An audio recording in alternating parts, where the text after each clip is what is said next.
Habits. I think this is one topic that is quite common. However, it's quite difficult to implement as an individual depending on what you want to achieve out of it.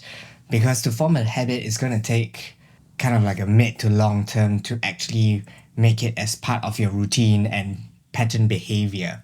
And because there's so much restrictions going on in your daily life from work to life commitments, that it's going to be hindering that progress for you to find that perspective of how you can switch that habit.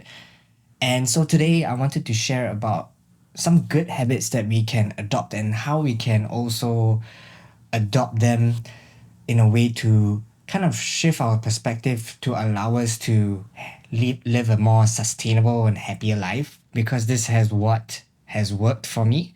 And I see that after forming these sort of habits, which I'll share in a bit, it allowed me to notice little subtle shifts in my life for the better.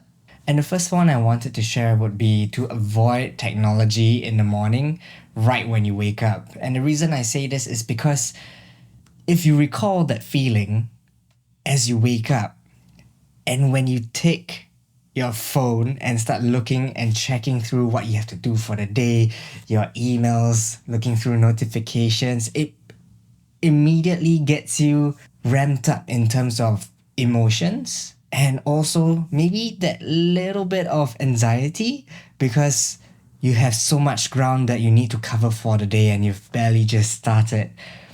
And you haven't really given that time or that space for you to settle into yourself and be present and just enjoy, even if it's like a first 5 minutes to 10 minutes of your day. It's not something that we are usually programmed to allow ourselves to just go into the moment of just working all the time. Like for me, as much as possible, I wanted to avoid having that overwhelming feeling of emotions right at the start of the day. And I think that could help you a lot as well, because then it's kind of starting your day right, isn't it?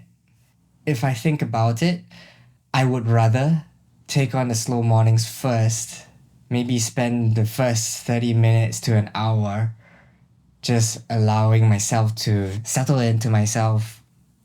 And that's where I adopted different practices like yoga in the morning, meditation, allowing myself to just be present and appreciating what we have because we are here today.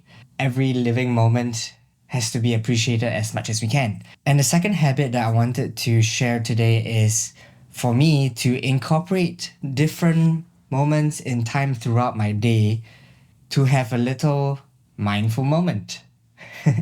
And this could be things to do with doing a light stretching, doing a little breath work, doing a little sit down meditation, going for a walk in between different tasks of the day. So even if you've got like 5 to 10 minutes or maybe an hour break, you have a lunch break, find that moment to avoid getting distracted by other things as much as possible and find it time to be present with yourself first. That should always try to be your priority, which is to prioritize your inward goals versus your outer goals as much as possible. It's definitely going to be hard to do, especially for me when I first started. It's like, do I have the time to pay attention inwards? Because I've got so much going on in my life that I have to spend so much time at work to go through the hustle and bustle, right?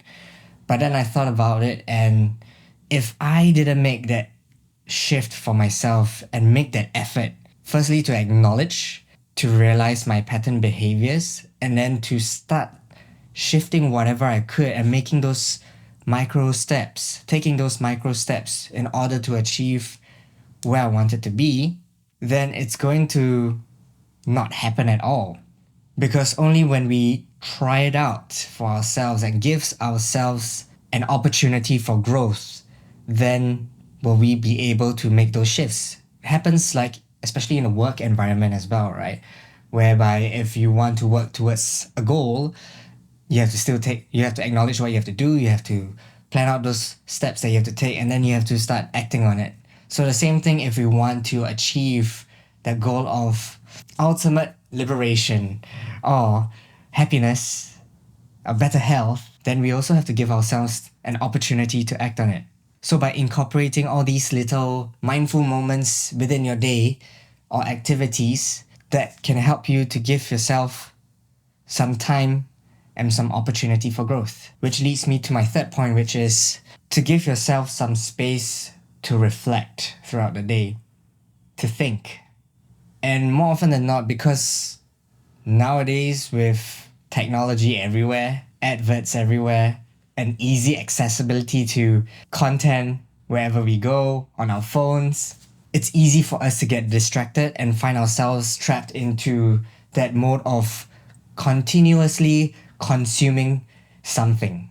And one thing may lead to another in terms of distractions, and then you find yourself, even if you were to take a break and you was to start looking at social media content, for example, one piece of content leads to another and another and another, and then sometimes if you're not aware, from 5 minutes break to 10 minutes break becomes a 1 hour break. It doesn't allow us to spend more time on our thoughts, which is one of the starting points for us to start working on ourselves, especially when when the thoughts arise.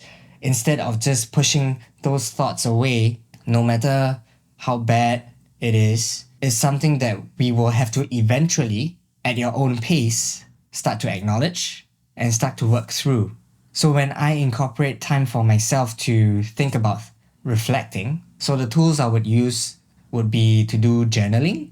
Sometimes I'll do voice notes, and then I'll just transfer it to my second brain app, which is like Notion, so that I have a log as well. And then I'll label it different categories so that I can always revisit the thoughts that I had.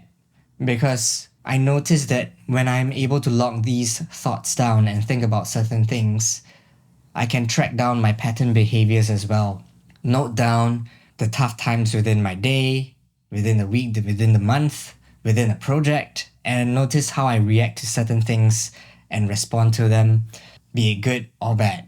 And only through these reflections or introspection am I able to determine whether I'm making progress in my inner goals, for my inner goals. Well, it's just like if I were to be working and wanting to achieve a certain goal for my work, then if I don't track my progress and do that analysis, it's not going to be allowing me to efficiently achieve what I want to achieve and understand what needs to be adjusted or tweaked for me to perform better.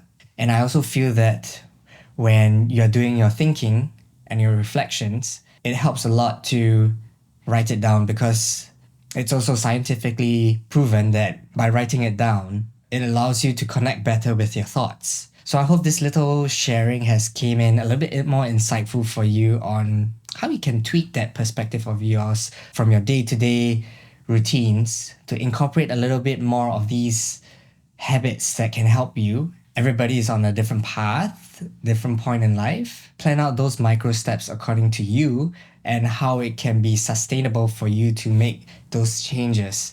And if you have any questions, feel free to leave a comment. And yeah, just let me know how you've started your journey as well if you feel like it. And if you enjoyed this piece of content, feel free to like, share, and subscribe. And I'll see you in the next one.